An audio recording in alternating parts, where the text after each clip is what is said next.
Thanks for tuning in to this episode of The Sword and Trowel. Today, Graham and I are talking about politics.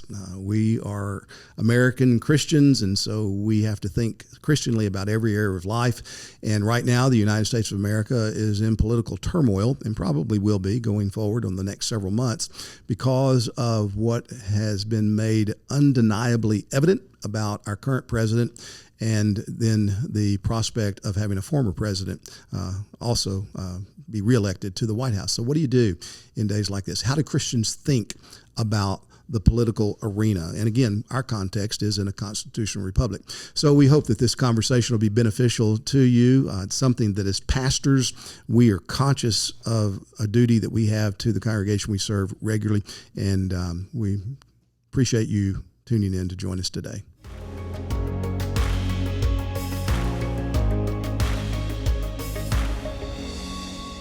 Welcome to The Sword and Trowel. The Sword and Trowel is a podcast of Founders Ministries, and Founders exists for the recovery of the gospel and the reformation of local churches. I'm Tom Askell. And I'm Graham Gunden. Delighted to have you join us today for this episode. While we are here in the studio recording today, the GOP delegates from every state are meeting to discuss their platform, the Republican Party platform, and what that will be coming out. And all of the talk since the first presidential debate between President Biden and former President Trump has been largely focused upon, is President Biden competent to be the president of the United States, and should he run, should he stay in office? And if you're a Christian in America, you can't just avoid these conversations. So, Graham, should President Biden resign? Yes. Yeah, I do think so. Yeah. So how do you think about this? How are you helping the congregation here at Grace to think about this, your family? That's something that elders, we have to do. We can ignore it. You know, we can say that, well, that's politics, that's dirty. You know, we're people of the heavenly kingdom, and so we're not going to concern ourselves with that, which is unrealistic and unhelpful and not loving and not wise. Or you can go off on some kind of wild partisan tangent and just wind up sounding like you're some kind of paid political activist for some political party. That's not right either. Yeah. And we are to think Christianly about these things, but we must think Christianly about them. So tell me how you've been framing this whole debate. Yeah, the debate in your mind. Debate in your mind. Our debate, yeah. Yeah, there's a lot of things to talk about. I mean, first off, we are in a pickle. Yeah. This election cycle is, we were talking about earlier, we are in such uncharted waters. The fact that one of the candidates is a convicted felon, right or wrong, it's true, right? And the other one is very clearly struggling with his mental capacities, and that's plain as day for anyone to see. So it's a strange election, and like you said, Christians can't afford to ignore it. The American citizen can't afford to ignore it. And one of the things that I often think about, and my wife and I often talk about as well, though we live in an oligarchy where the upper class elites holds the vast majority of the power, and they do abuse the lower classes in order to gain more wealth and influence and power for themselves. I think that is true. We're in this problem. We're in this position because of the people. Like, we vote our officials into office, our political servants into office. And though we're often lied to, we can do the work ourselves, and we can dig out the truth, and we can find the truth, and we can be people who are not so easily deceived. But the American populace today is so easily deceived and is so lacking in virtue that we want to be ruled by people who will abuse us, right? So I think that's the number one. Like, we can't afford to be that people. The fact that good people have ignored politics is the reason why we're in this mess. Second, when it comes to Joe Biden, when he walked out on that debate stage, my wife and I were just cringing. And before he even uttered a word, you just see him walk out there, and things are not right. Yeah. Second, we felt pity for the guy. Sure. That he's there in that position, and that his family and his party are kind of putting him through that, and his advisors and all that. feeling pity for the man, but then also reminding ourselves that though it's proper to feel pity for him, and because of the office that he holds, it's proper to honor him. Also recognizing that he's a wicked man. Mm-hmm. He has been a liar, a very bad liar since he entered into office. He supports the mutilation of children and the murder of unborn infants. You could go into detail into all the ways in which he has been a wicked, wicked man, the corruption that has been uncovered. So pity him for the position that he's in. Honor him as someone who even God has placed in his position of authority, but also remember who he is as a wicked man. Yeah, I think that's an important point, and we're going to talk about the GOP candidate here in a minute too, and President Trump, and everything that you just said can be said almost in the same way about him. He's a man who seems to have no moral compass, maybe a narcissist, and certainly has personally done all kind of wicked things. And whether he's still of that same character, there are people say that no, he's not. I don't know, but we don't have a great choice for president in the United States today in terms of what's going to inevitably be the outcome, given our history and where we are with the two major parties.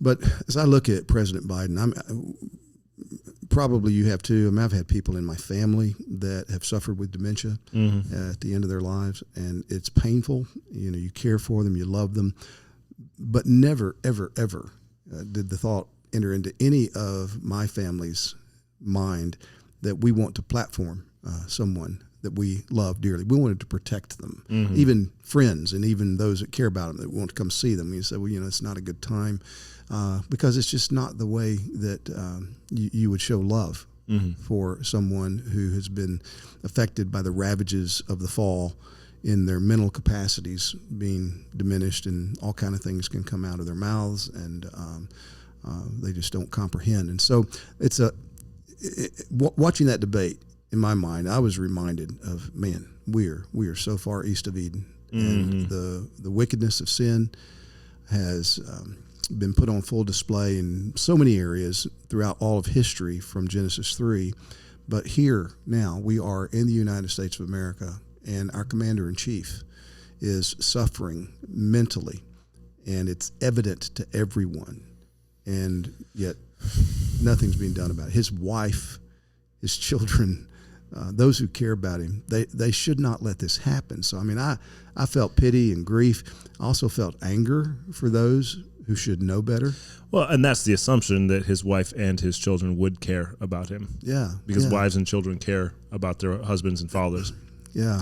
But the evidence doesn't seem to be there to suggest that that's the case in the Biden family. Well, and that's where I think it's a teachable moment for us to say, okay, if these are the natural flows of affection that God has built into humanity and human relationships, the most intimate relationships in family, that we would almost, without any fear of being contradicted, say in any kind of crowd, the normal thing to do would be to protect your loved one from that, and that's not happening. Then what's going on? There's something else going on, and I'm afraid that we may not be willing to ask that question and look starkly into the world of possibilities for the answer, because it's too frightening for us.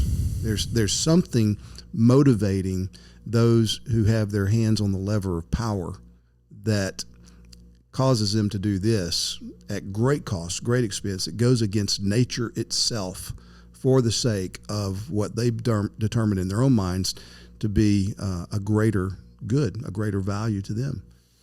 Yeah, well, and I think you said it. It's the power. I mean, they hold the power, and they can't let go of the power. And Joe Biden's is their means of holding on to that. I mean, what are they going to do if the Democrat Party, the Biden family, whoever we think is the people holding the power in this situation, what are they going to do if Joe Biden does step aside? As he ought to do, because he's the commander-in-chief, right? And he doesn't have the capacity to command our armed forces or to, have the nuclear codes, right? Yeah. So politics and all that aside, I mean, we need a commander-in-chief who is in command of his faculties. But he is a means, he's a vehicle for power for many people. And if he does step aside, if he steps down from the presidency, or if he remains in power but says he's not going to run again, what are they going to do? I mean, they got to run somebody against Donald Trump, who is far less likely to win. Are the funds from his campaign going to transfer to a new candidate? Likely not, unless it's Kamala Harris.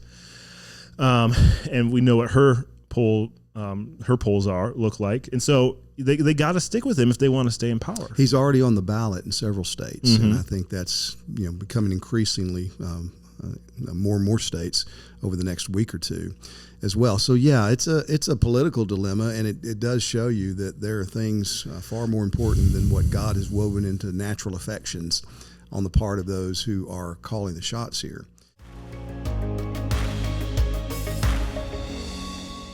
Thank you for joining us for this episode of The Sword in the Trial. I wanted to let you know that we have a special offer for those of you who order from press.founders.org in the month of July. Any order will come accompanied by this wonderful vintage Founders Journal, physical copy. Tom Ascol has an article in here, a lesson from Spurgeon on evangelism. And there's also a wonderful article by Roger Nicole, Polemic Theology, How to Deal with Those Who Differ from Us. So if you make any order in the month of July, go to press.founders.org. You will get one of these vintage copies of the Founders Journal.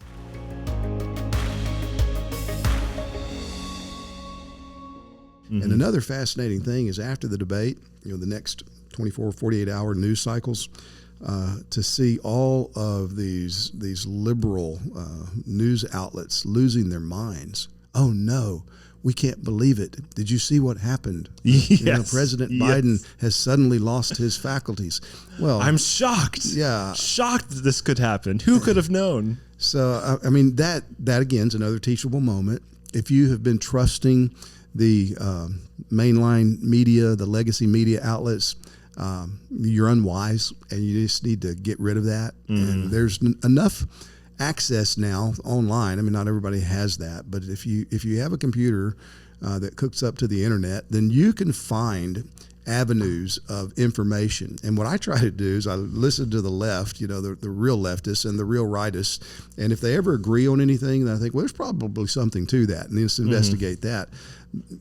But to take what comes across the television stations today from the legacy media, I mean, that was just another commentary that, okay, these folks are not as informed and sharp as they would like for us to believe. Yeah, and if you're tempted, because what the legacy media is trying to do right now is they're trying to salvage their reputation. They're trying to salvage their credibility. They have been for months, if not years, lying about Joe Biden's capacities. And then, just in front of the whole world, 50 million people watching this debate, Joe Biden waddles out there, and just nobody could ever believe again that he's in full command of his faculties. And so now they have to. They have to try to salvage their reputation. They've been lying to us, and they're like, "Oh man, oh my goodness! I mean, he was so sharp yesterday. What happened? Oh, he's early stage dementia and what have you." So you got the media, you got CNN, MSNBC. Even some of his staunchest supporters in the media are saying, "Boy, he just doesn't have what it takes. We need to find it." Meanwhile, you have the whole Democratic Party. Those who are elected officials all kind of lining up behind Joe Biden saying, no, he's our guy. We trust him. He's got this. It's going to be very interesting. I mean, because the legacy media has for decades, as long as I have been alive, the legacy media has been the propaganda wing of the Democratic Party. Right. The Democratic Party doesn't have that propaganda wing anymore. It's rebelling against them. So what are they going to do? Again, we're heading into some uncharted territory. And if you're tempted to believe their second lie. The first lie was Joe Biden's on top of it. He's great. The second lie is, oh my goodness, we're so surprised that Joe Biden's not on top of it. Look how not on top of it he is. That's the second lie. And if you're tempted to believe that lie, just don't. Just don't believe it. It's like maybe they're right. The emperor doesn't have any clothes. Yeah. Who could have known before today that was the case?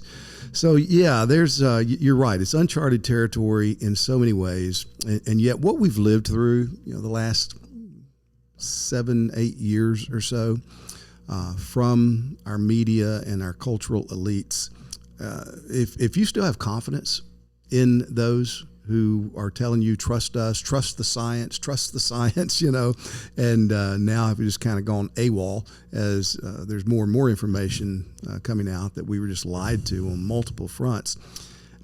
Wake up and realize, okay, the folks that are trying to be the gatekeepers of information are not our friends. They don't believe like we believe. Truth to them is a tool, a weapon. It's not anything that is absolute and unchanging.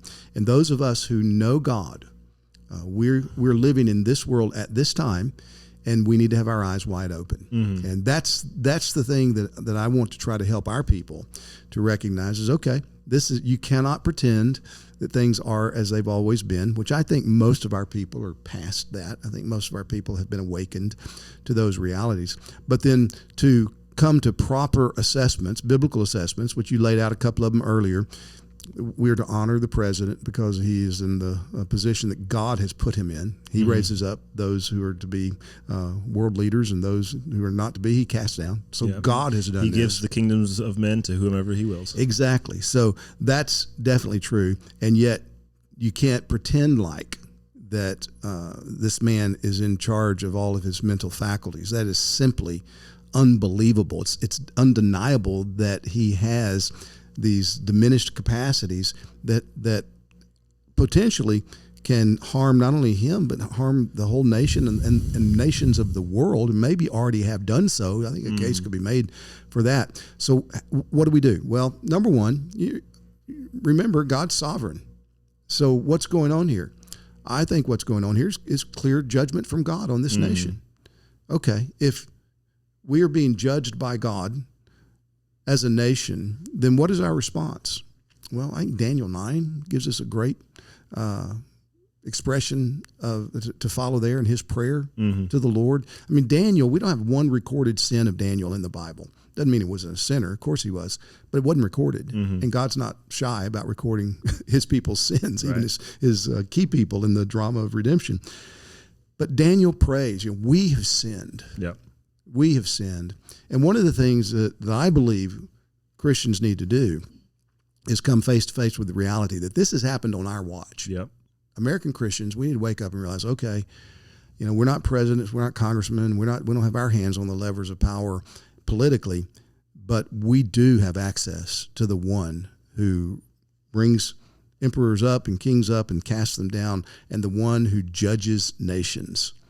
And we have to deal with God. And if there's going to be any hope for America, it will be through the people of God. Which brings me to the whole theme of our upcoming conference in January, revive us, O Lord. That could not be more timely. Yeah. I didn't consciously think of this. I don't think any of us did. But that conference is scheduled to start 4 days after the scheduled inauguration of the next president. Now, who knows if we'll even have an inauguration day, or who knows what'll happen. But I'm pretty confident, but by that time, American Christians should be desperate for God to do what only he can do, because we will have lived through months of who knows how to measure what's coming. Yeah, and I think that goes back to what I said earlier, that the people are the problem. The citizenry are the problem, and in many ways, people in power have wanted the citizenry to be as feeble as our president and as incapable and as unvirtuous, because we're easier to control that way. Right. And I'm not trying to insult the president. Right. Those are all just statements of fact. But there's a lot of blame then to be laid at the foot of the church as well, because we are a large portion of the population. And what have we done? Yeah. What have we done to try to honor God as a nation? How have we been wise as serpents and innocent as doves in our political dealings? Why is it that we don't have any of those political levers to pull? Yeah. Why don't we hold any power in this nation? And the kingdom of God is not about us gaining political power, but there are ways in which we can honor God by wielding political power, and we just haven't thought of that as it being important. Yeah. And perhaps we have been slow and slothful in our prayers to the Lord that he would actually revive us and he would enable us to be a nation that honors him, thinking that, no, that's impossible. No, the great tribulation's coming and, everything's going to get worse, inevitable. So why pray for it, But then that also leads, conservative Christians don't have a lot to say about what happens in the Democrat Party, but we do have actually quite a lot to say about what happens in the Republican Party, given the fact that we are the largest voting bloc in the Republican Party. But how is the Republican Party doing in reflecting the values that the Lord wants us to reflect? Thank you for joining us today for this conversation on the sword and the trowel. I wanted to make you aware and give you some more details on the regional conference that we are going to be having coming up here this July. That's July 26th and 27th, and it is the conference on family life in the negative world. Pastor Tom Ascol, Dr. Joel Beakey, and myself will all be there speaking for that conference. It's going to be a wonderful time. You can go to founders.org/familylife in order to register for that conference. It's just a shorter conference, a regional conference. It's just 2 days, but it's going to be a wonderful time of fellowship and thinking about what God has to say to us when it comes to how we are to live in families, be family members, and raise our families in an increasingly hostile world.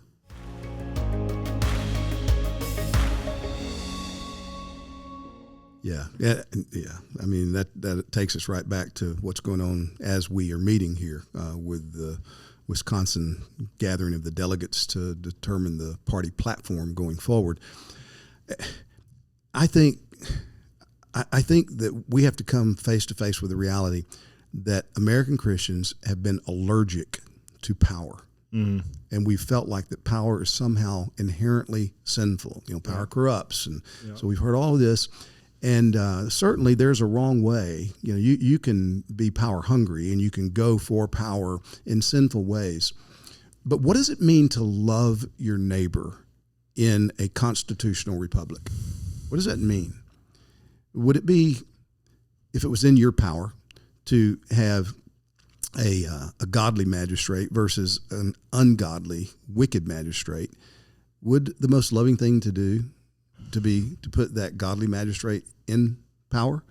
Absolutely, it would. If I want what's best for my neighbors, I don't want my neighbors to be mutilated anymore. I don't want little children to be chopped up by surgeons who've sworn a Hippocratic oath to first do no harm in the name of affirming them in their identity. That is not loving. And if I understand that that's actually hating people, to let that go on when it's in my power in any degree to stand against it and try to stop it, then I'm going to have to get over this sense of, oh no, to engage in anything that might bring power to us politically is sinful, it's dirty, and it dilutes the message of the church. I got to get over that. The church is not a political action committee, but that's right and true. And so we should not be partisan shills for anybody, but we ought to be saying, this is what the Lord says, and this is what is right.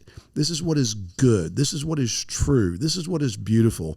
And we want that for our neighbors. Yeah, and I think this is where a robust two kingdoms theology can be helpful. A Christian can be a Christian in the church, and the Christian in the church isn't necessarily super concerned about how much political power they can gain. But a Christian in the church is not merely a Christian in the church; they are a Christian who is in the world as well. And a Christian who's in the world ought to think about, how can I wield political power to love my neighbors? The fact is, there's political power, and it will be wielded by someone. Is it going to be wielded by someone who has a greater capacity to control their vices, or somebody who's just totally given over to their vices? And so Christians who have the Spirit and who have been given self-control ought to think, I can love my wife and my children and my brothers and sisters in the church, and also the pagan who lives next door, who is my neighbor, by wielding political power for their good. And sometimes wielding political power sounds really gross, but when you go to vote in November, you're wielding political power. Absolutely. And often what the argument against what we're saying, or one way that I think people will mischaracterize what we're trying to say is, you're allergic to persecution. You don't want to be persecuted as a Christian, and you're afraid of that. And the church has always been persecuted, and the Lord's always protected the church from persecution. Well, first off, no, I don't want to be persecuted as a Christian. And I don't think any Christian should want that. And we ought to seek to avoid that insofar as we can. But second, it's not just about me being persecuted as a Christian by a tyrannical state. It's also about my wife and my children and my brothers and sisters in Christ.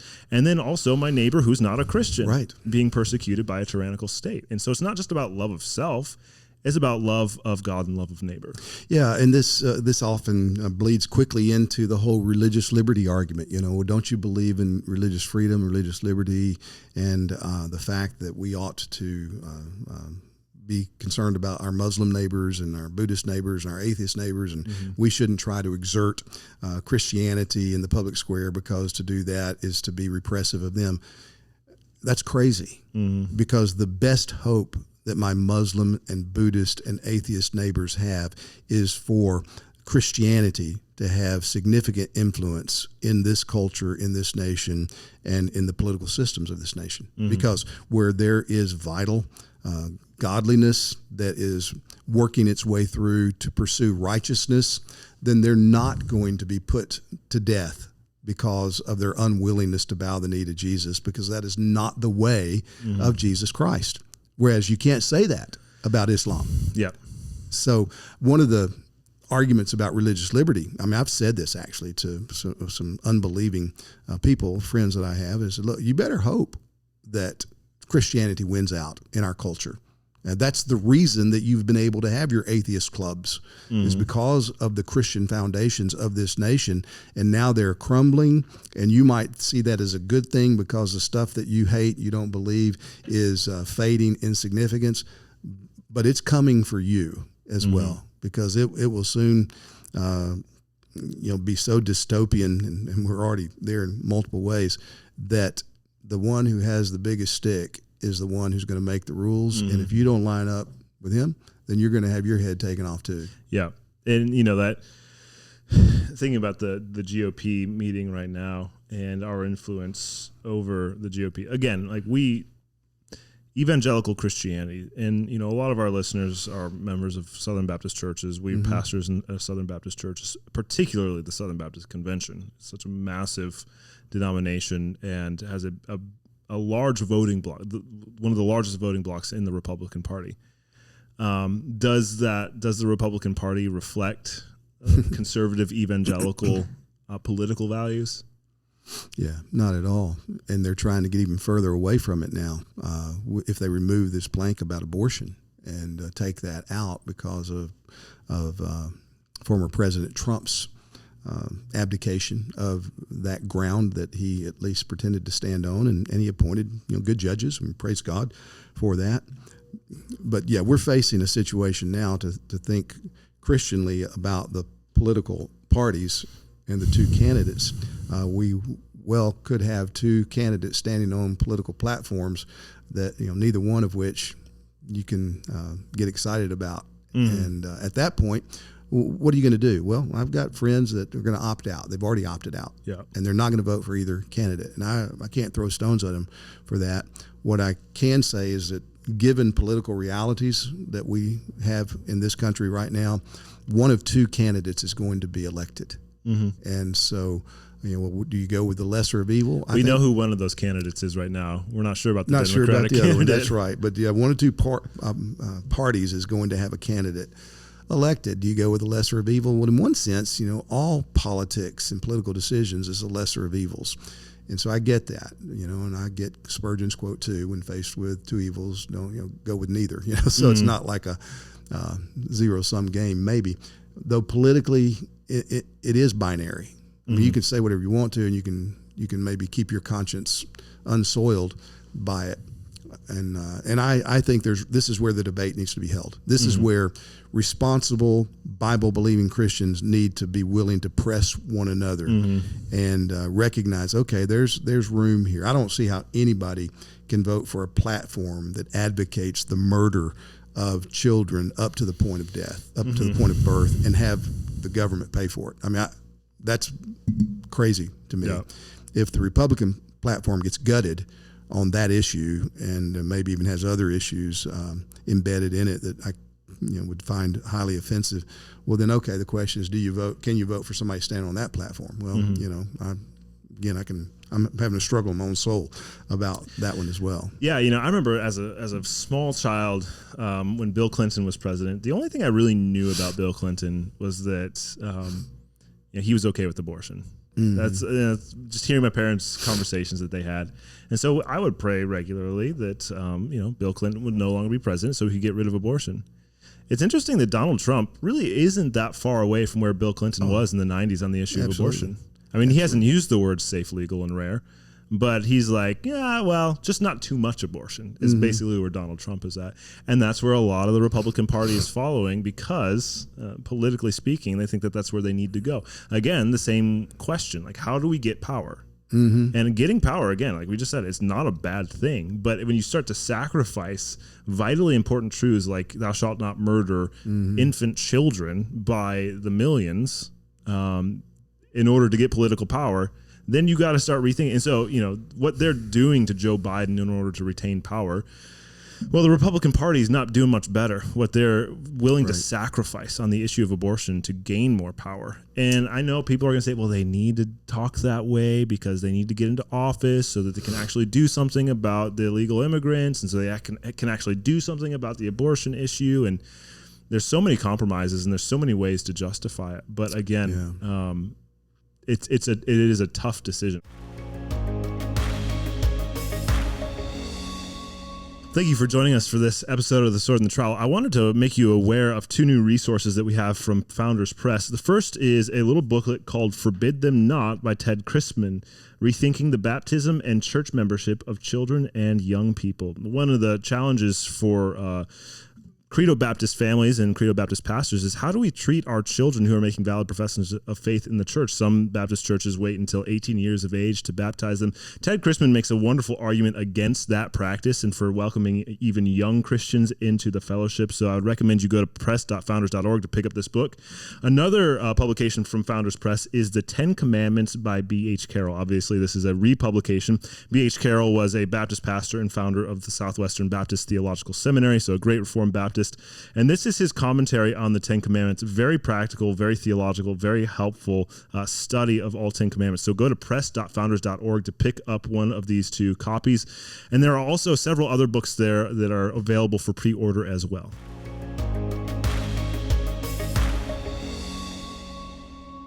Personally, I don't mind saying like where I'm at right now. We're 4 months from the election. I intend to vote for Donald Trump for president.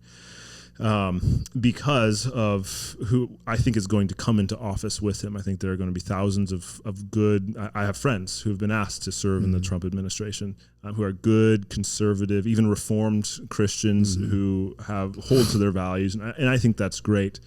But it's not a super easy question to answer. No, I mean, the last two times I held my nose, and said, okay.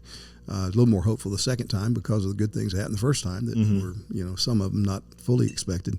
But yeah, it's a dilemma for Christians to think through and to realize what you said, that we're in one sense you're electing a president, and that's most important, but you're electing a whole bunch of folks that will go with him into positions of authority and influence and power, and there's no guarantee on any of that. And another thing is, I forget who said it, but voting is not a sacrament. Right. And it's a political act, and politics is strategic in nature. Right. And so, strategically, what are you doing politically to see righteousness promoted and wickedness punished in your nation?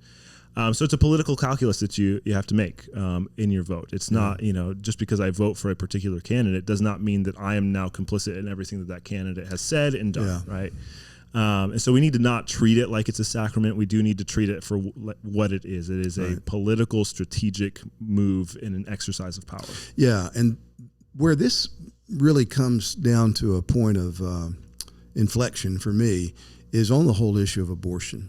I've had conversations like this, one recently, with very, very thoughtful Christian leaders, and talking about the prudential way forward on the abortion question. There's no way we're going to get abolition next week. It's just not going to happen. And so what do? Well, you get what you can. You get what you can. You try to mitigate the worst excesses of it, and you keep moving the ball down the field. In one sense, okay, I see where you're coming from with that argument. But the way that I've framed it in my own mind in these conversations is, okay, so we've got millions that have been slaughtered over decades, a million a year, maybe more now after Roe v. Wade was rescinded than even before. And if that were happening outside on the streets right now with 2-year-olds, would your ethical argument hold water? And it just wouldn't. It wouldn't. I mean, and I think that we've become so hardened and cauterized in our emotions and our thinking that we're just not willing to face up to what's really going on. That the pagan nations that Israel drove out of Canaan, who sacrificed their sons to Moloch, they got nothing on us. They didn't do it nearly as efficiently as we do it today.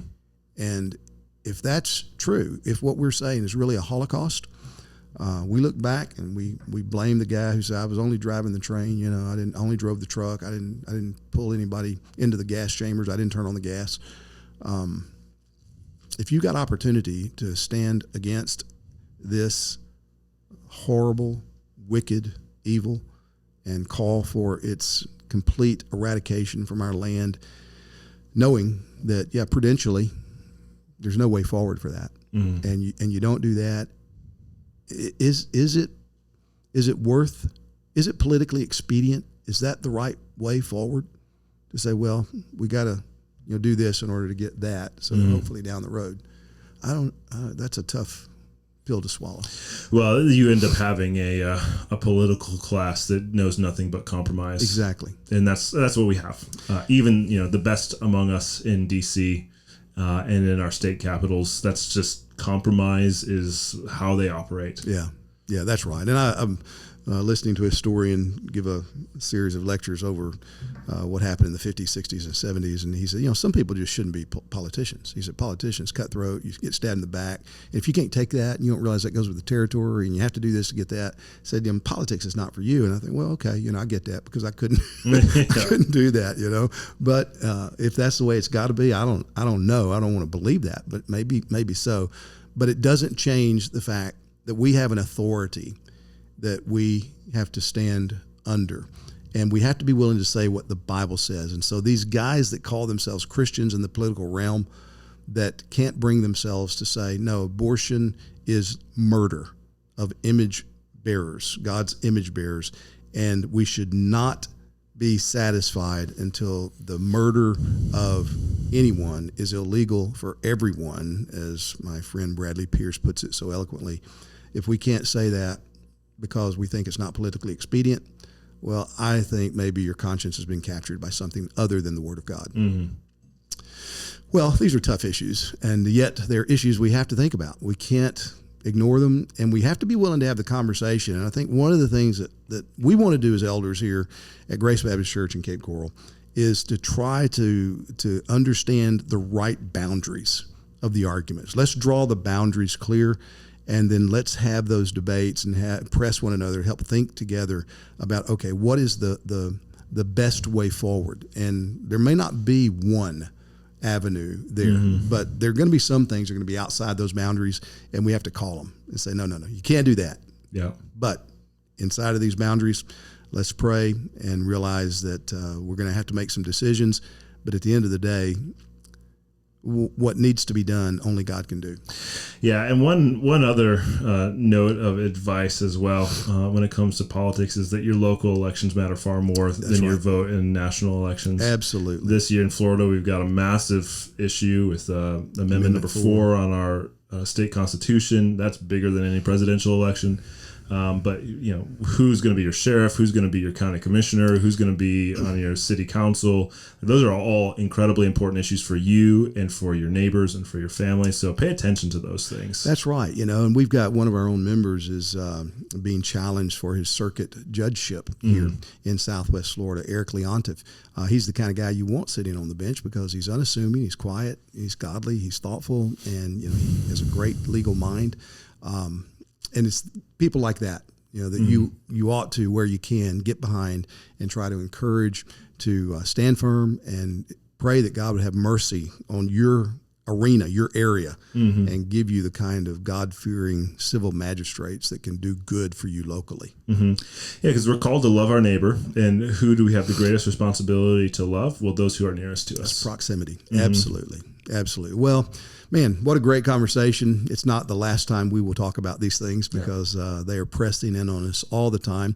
And we just want to say to our fellow pastors especially, but all Christians, to be thoughtful. Don't disengage. Don't check out because it's so complicated and it's so frustrating.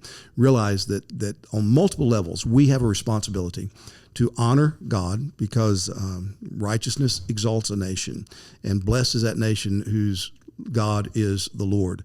And so we ought to be concerned about what happens within the borders of the United States of America. And you ought to love your neighbors. And you can love your neighbors by how you vote, by what you do, and how you operate in the constitutional republic that we have in the United States.